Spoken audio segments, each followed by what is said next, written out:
Sir জুবিনৰ শেষ চিনেমাখন চালে নাই ৰৈ ৰৈ বিনালে? চাম, মই সময়ত চাম। তাত এটা আপোনালোকক মই অলপ কথাটো বুজাই দিছো। জুবিনক ডক্টৰে হাক দিছিল সাগৰত যাব, আৰু মই শুনা পাইছো সেই চিনেমাখন সাগৰক লৈ, সেইকাৰণে মই যোৱা নাই। শেষত মই যাম জানুৱাৰীত, কিন্তু মোৰ কথাটো আছিল যে জীৱিত কালত জুবিন গাৰ্গক ডক্টৰে হাক দিছিল যে সাগৰত নাযাব। সেইখন চিনেমা চালেইতো মই বাহিৰত আহি প্ৰশ্ন সুধিব লাগিব যে সাগৰত কেনেকে জুবিন গ'ল। সেইকাৰণে মই বোলো লাষ্টত এদিন ধুনীয়াকৈ চাম।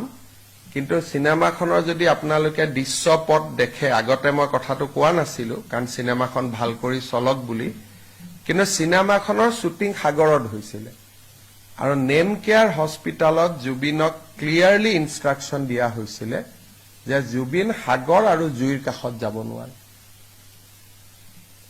গতিকে আপোনালোকেও এই প্ৰশ্নটো কতো কৰা মই দেখা নাই যে কেনেকে জুবিন সাগৰত গ'ল। সিদিনাখন চিনেমাখনৰ প্ৰযোজক মোৰ তাত আহোঁতে মই তেওঁক সুধিছিলো যে শ্ৰীলংকাত আপোনালোকে জুবিনক কেনেকে সাগৰত লৈ গ'ল, কাৰণ মই দেখা নাই চিনেমাখন, কিন্তু সাগৰক লৈ হৈছে নে নাই।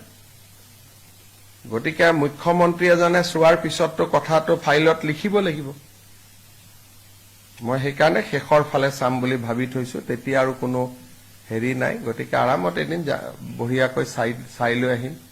আৰু জুবিনৰ চিনেমা চোৱা নাই কাৰণে মই পোষ্ট মালনা দিও চাব নাই যোৱা, একেবাৰে লাষ্টত যাম গোটেইখিনি কৰি।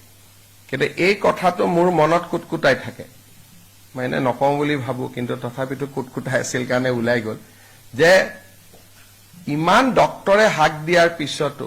এইকাৰণে যে মই যোৱাবাৰ কৈছিলো এটা ইণ্টাৰভিউত যে জুবিনৰ ইনকুৱাৰীৰ পিছত আৰু এটা ইনকুৱাৰী হ'ব নেগলেক্টৰ ওপৰত, কাৰণ ক্লিয়াৰলি লিখি দিয়া আছিল, চাৰ্টিফিকেট আছে যে জুবিন জুই আৰু পানীত যাব নোৱাৰি।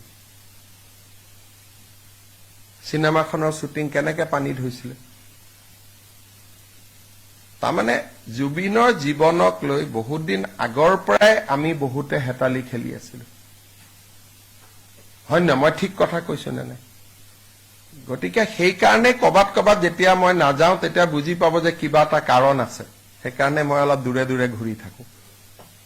বাকীটো আৰু কি আছে, মই চিনেমাখন চোৱা নোচোৱাৰ লগতো চিনেমাখনৰ জনপ্ৰিয়তা কম বেছি নহয় নে হ'ব? সেইটো আপোনালোকে ভাবে যে CMA চাব যোৱা নাই, কিবা কাৰণত যোৱা নাই। এইটো এটা পজিটিভ কাৰণ আছে, কাৰণ গ'লেই মই প্ৰথমতে এইটো কথা ক'ব লাগিলহেঁতেন। যদি ফাৰ্ষ্ট দিনা গ'লোহেঁতেন, মই এই প্ৰশ্নটো ফাৰ্ষ্ট দিনাই সুধিলোহেঁতেন, তেতিয়া চিনেমাখনক লৈ বিতৰ্ক আৰম্ভ হ'লহেঁতেন। এতিয়া ক'লেও আপত্তি নাই, কাৰণ চিনেমাখন প্ৰায় চোৱা হৈয়ে গ'ল। সেইকাৰণে এতিয়া লাষ্টত কথাটো কৈছো।